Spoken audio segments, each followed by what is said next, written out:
Thank you. Contestant number 2, please come to the stage.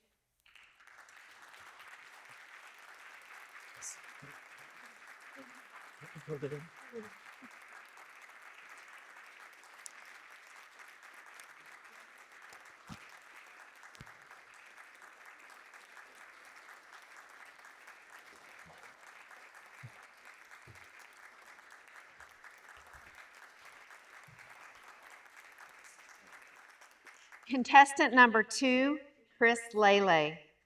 Carrying my weight. Carrying my weight, Lele. Thank you, Patrick. You're welcome.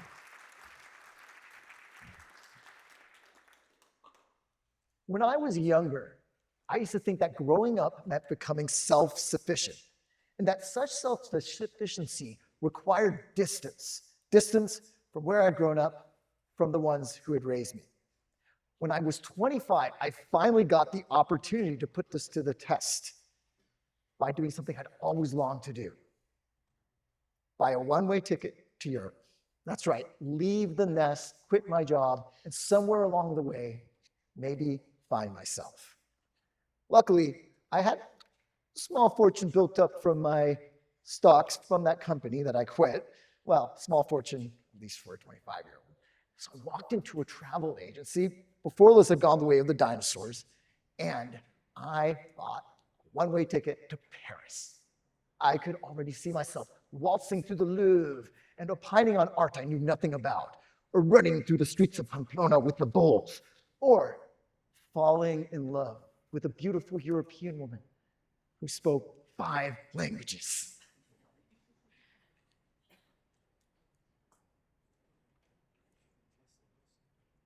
The thing is that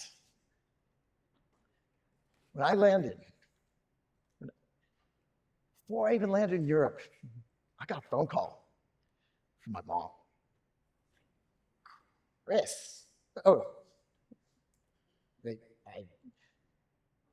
So there I was, a few weeks later in the Austrian Alps, in a Swiss chalet, seated across from my parents on my once-in-a-lifetime trip to Europe. Okay, so let me back up. Yes, that call from my mom. Before I left, she said, Chris, are you going to Europe? Like, wait, how does she even know that? I hadn't told a single person. Well, it just so happens that that travel agency I happened to wander into was the same one my parents had been using for the last 20 years. And on account of having a rather peculiar last name, Lele, the travel agent said, do you happen to have a son named Christopher? Well, he just bought a one-way ticket to Paris. After that conversation with my mom, I said, yeah, you know what? Let's go. I'm going to make this happen because things go south. I could go south and in 2 hours be in a different country.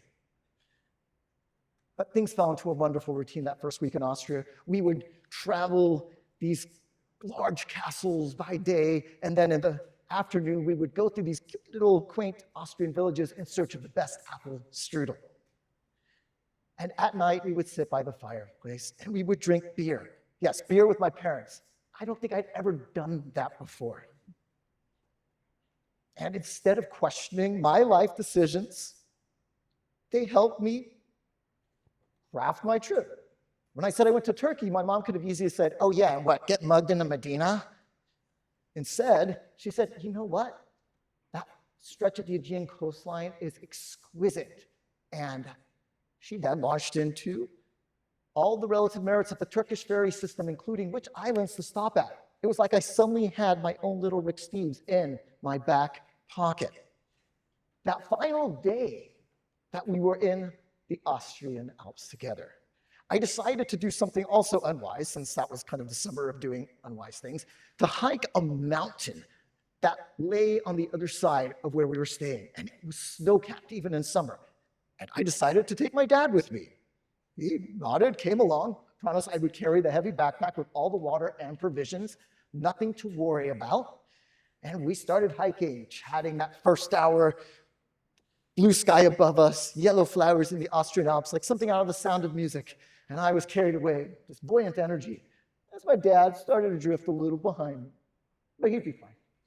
And I went higher and higher and noticed it was getting colder. And I started shivering because, again, I'm 25, infinite wisdom, and yes, I only decided to go in a tank top. And it was getting cloudy now. And it started raining, and that rain kind of felt like ice.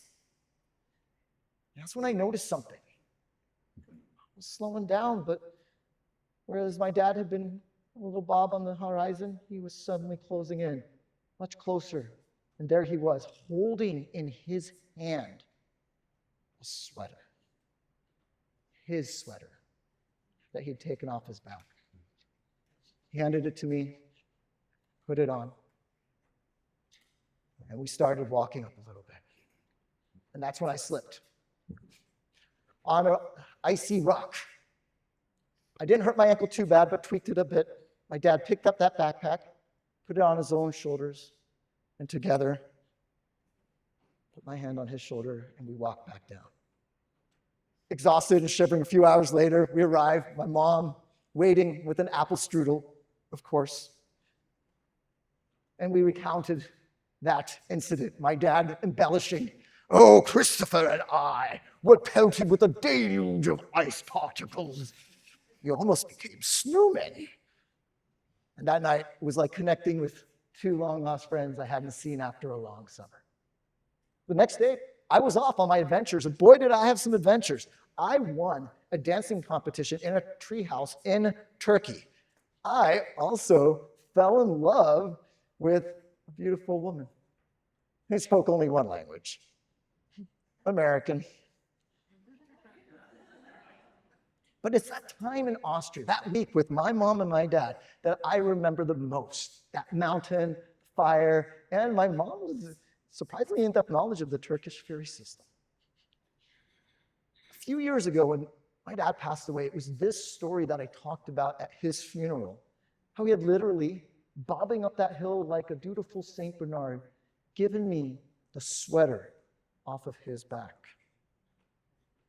And I also talked about how I had spent half of my life running away from my parents, from my dad, from my mom, and the other half actually hanging out with them as people. And it all started that week in Austria, on a trip where I was convinced that I had to set out and find myself. But I returned knowing that sometimes the heaviest things are carried for us, long before we ever ask. Thank you. Thank you. Thank Yeah, you. that's awesome. Thank you very much. Timekeepers, may we have 1 minute of silence while the judges mark their ballots.